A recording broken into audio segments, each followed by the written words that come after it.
আসসালামু আলাইকুম এভরিওয়ান। আজকে আমি আপনাদেরকে কিভাবে প্যাকেট মশলা দিয়ে ঝটপট বিরিয়ানি রান্না করা যায় সেই রেসিপিটাই শেয়ার করব। তো রান্না করার জন্য এখানে আমি একটি কড়াইয়ে একটু সরিষার তেল দিয়ে দিয়েছি। এখানে আমি 1/3 কাপ সরিষার তেল দিয়েছি। তেলটা যখন একটু গরম হয়ে যাবে তখন এখানে 3-4টা পেঁয়াজ কুচি করে দিয়েছি। পেঁয়াজটাকে একটু ভেজে যখন একটু ব্রাউন কালার হয়ে আসবে তখন আমি এতে অ্যাড করে দিচ্ছি 1 চামচ রসুন বাটা এবং 1 চামচ আদা বাটা আর 1 চামচ বাদাম বাটা। এখানে আপনারা যে কোনো ধরনের বাদামকেই বেটে দিতে পারেন। বাদাম বাটা দেওয়ার কারণে টেস্টটা অনেক বেড়ে যাবে। এখন আমি রাঁধুনি রেডিমিক্সের এই মশলাটা প্যাকেট মশলাটা দিয়ে দিচ্ছি।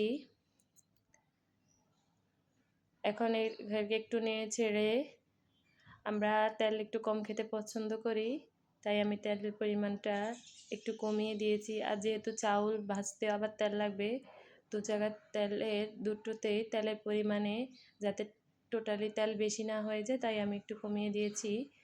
এখন মশলাটা কষানোর জন্য একটু পানি দিয়ে কষিয়ে নিয়েছি। নেড়ে চেড়ে এখন আমি ঘরে টক দই ছিল না তাই গুঁড়ো দুধের সাথে 2 চামচ ভিনেগার দিয়ে মিশিয়ে টক দই বানিয়ে ওইটাকে দিয়ে দিয়েছি। আর আপনারা চাইলে টক দই বাসায় থাকলে টক দইও দিতে পারেন।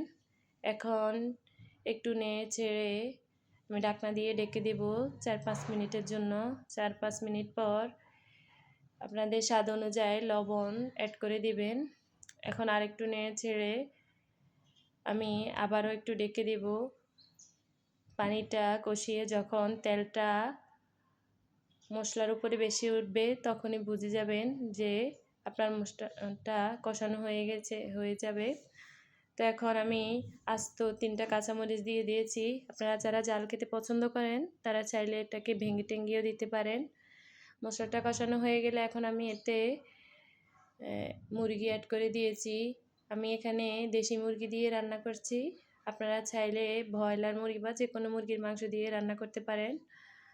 তো এখন এটাকে একটু মশলার সাথে মিশিয়ে আমি 7-8 মিনিটের জন্য ঢেকে দিয়েছি। এই যে দেখুন 7-8 মিনিট পর মুরগির পানি ছেড়ে দিয়েছে। এটাকে একটু নেড়ে আবারও ঢাকনা দিয়ে ঢেকে দিব। এখন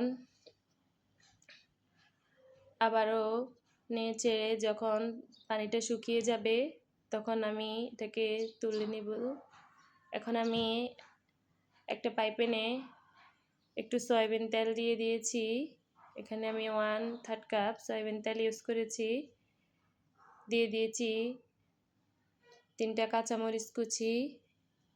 এখানে অ্যাড করছি গরম মশলা।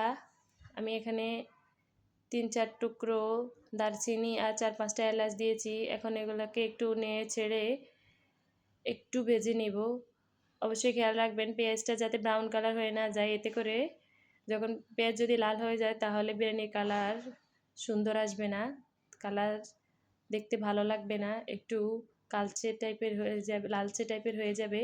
এখন এগুলোকে একটু নেড়ে ছেড়ে আমি চাউলগুলোকে 10 মিনিট আগে ভিজিয়ে রেখে তারপর পানি ঝরে নিয়েছি। এখন ওই চালগুলোকে দিয়ে দিচ্ছি। আপনারা অবশ্যই খেয়াল রাখবেন চালে যাতে কোনো পানি না থাকে, তাহলে চালগুলো ভাজার সময় বারবার পাতিলে লেগে যাবে এবং ভাজাটা সুন্দর হবে না। তো এখানে আমি একটু ঘন হাতে বারবার নেড়ে চালগুলোকে ভেজে নিব। চাল ভাজা যত পারফেক্ট হবে বিরিয়ানিটা ততটাই ঝরঝরে হবে। তো আপনি বুঝবেন যখন বিরিয়ানিটা চাউলগুলো নাড়ার সময় হালকা একটু আওয়াজ করে। এ পর্যায়ে আমি চালগুলা ভাজা হয়ে গেছে। এখন আমি এতে লিকুইড দুধ দিয়ে দিব 1 কাপ। আপনারা আপনাদের টেস্ট অনুযায়ী লিকুইড দুধ না থাকলে যে কোনো পাউডার দুধকে গরম পানি দিয়ে হালকা কুসুম গরম পানি দিয়ে লিকুইড করেও দিতে পারেন।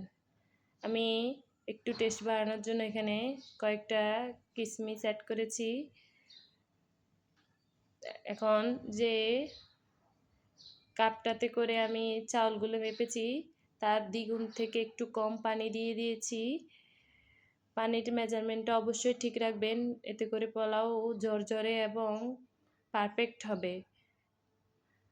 এখন কয়েকটা কাঁচামরিচকে আমি হাত দিয়ে দু টুকরো করে ভেঙে দিচ্ছি। আপনারা চাইলে আস্তেও দিতে পারেন।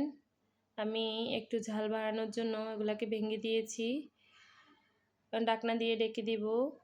প্রায় 5 মিনিট পর দেখুন চাউলগুলো কত সুন্দর ভাজা হয়েছে, যার কারণে পানির উপরে বেশি গেছে। এখন আমি 2 চামচ চিনি অ্যাড করে দিয়েছি আর স্বাদ মতো লবণ দিয়ে দিয়েছি। অবশ্যই চিনিটা দিবেন, চিনি দেওয়ার কারণে অন্যরকম একটা, যেহেতু আমি এখানে পেঁয়াজ বেরেস্তা দিই নাই, সেহেতু চিনি দেওয়ার কারণে আলাদা একটা টেস্ট আসবে। এখন আমি কষিয়ে রাখা মুরগিগুলোকে একসাথে অ্যাড করে দেব। একটু পানি থাকতেই মুরগিটা অ্যাড করবেন, এতে করে বিরিয়ানির যে মশলাটা এটা প্রত্যেকটা চাউলের মধ্যে খুব সুন্দরভাবে চাউলের গায়ে লাগবে। এতে করে বিরিয়ানির টেস্টটা অনেক অনেক ভালো আসবে। তো আমি একটু আলতো হাতে ভালো করে মিশিয়ে নিচ্ছি, উল্টিয়ে পাল্টিয়ে মিশিয়ে নিচ্ছি। ভালো করে মিশানো হয়ে গেলে এখন আমি ঢাকনা দিয়ে ঢেকে দিব।